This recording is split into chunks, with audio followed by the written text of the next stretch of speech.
I found this pallet listed for free on Facebook Marketplace. It had been used to transport industrial printing equipment, so it wasn't your average pallet. This video is about my first build using that wood, a carved leg coffee table. It was my first time doing a few of the techniques involved, and I learned a lot about what to do and what not to do. Breakdown of the pallet was easier than usual, because it was mostly assembled with these lug nuts, and I used them while making the legs, though in hindsight I shouldn't have. The wood itself is a dense hardwood with beautiful grain patterns, though I'm not sure about the species. If anyone has a good guess, please let me know in the comments.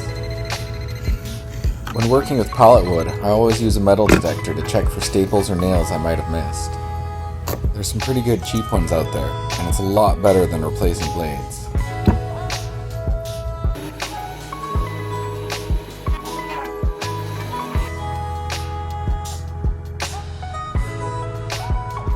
This is the straight line jig that I use to get a nice reference edge.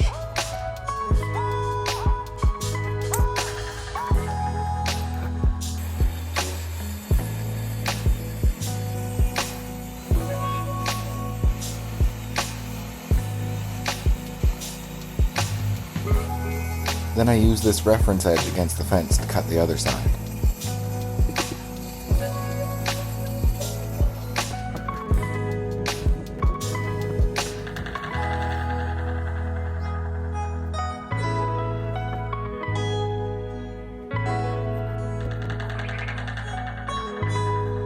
Some of the boards were slightly bowed, so I tightened the middle clamp first, and then used extra clamps along the seams at the edges. 3 sets of cauls would have also worked, but I didn't have them handy.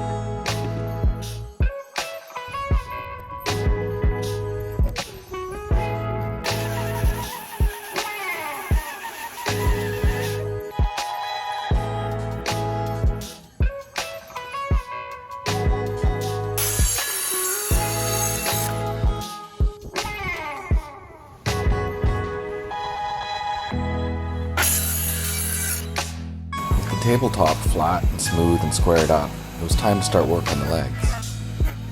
I decided to attach them at opposite corners and have them twist in towards the center. First I cut the pieces to their rough dimensions. Then I stacked them all how I thought they should go.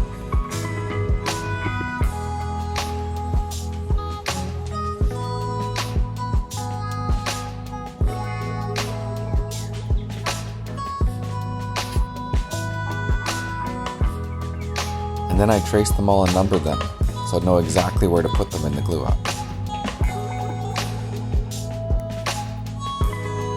Normally this type of stacked wood carving is done with just glue and clamps, but I decided to add some of the lag bolts from the pallet for extra strength, because my leg design was going to be so cantilevered.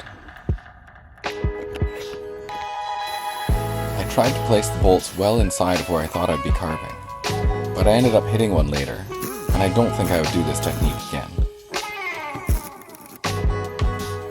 Since this was a bit of an experimental prototype for me, I decided to also try drilling columns into it that go through 3 pieces of wood, and then filling them with resin. This creates a spider web of resin rods holding it all together, and is, I think, a much stronger reinforcement than just the lag bolts. For my next carved leg project, I'm going to skip the lag bolts and just use this resin technique, though I'm going to put the holes to the inside so they aren't visible at the end. And of course, if my design wasn't so cantilevered, I would just use glue. And finally it was time to start power carving. I started by getting it all to a rough shape with a cut-saw shaping disc.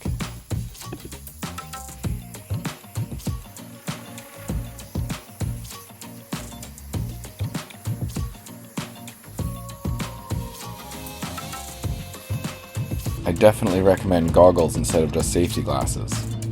I bought some on Amazon after day 1. I switched to flap discs once I had the shape pretty close, and had to resort to hand sanding in some awkward spots.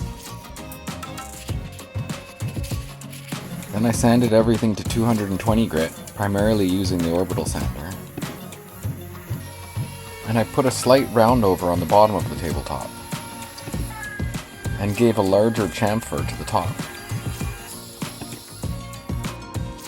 For finishing, I decided to try ebonizing the wood with steel wool and vinegar. I figured it would be fun to try out the process, and that it might make some of the holes that I'd filled with resin a little bit more subtle in the end.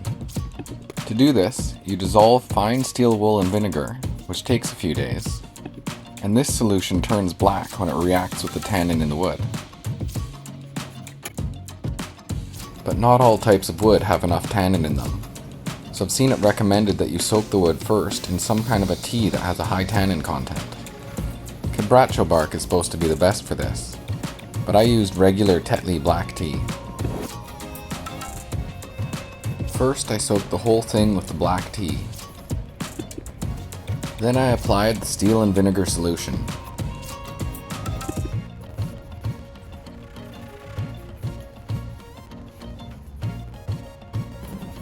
And I did this process 4 times before deciding that dark brown was a good enough color. And lastly, I sealed everything in with 2 coats of polyurethane. And as far as prototypes go, I'm pretty happy with the build. I didn't love the steel wool and vinegar ebonizing technique.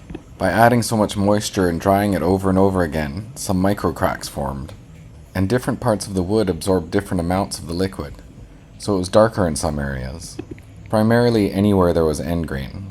I don't think I'd choose to do that again, at least not for a table. And I learned some do's and don'ts of doing the carved legs. I think the resin technique is going to allow me to do even further cantilevered legs next time. And my wife is happy with this one, so we'll keep it. And having done a fairly successful prototype, I'm ready to do the next one.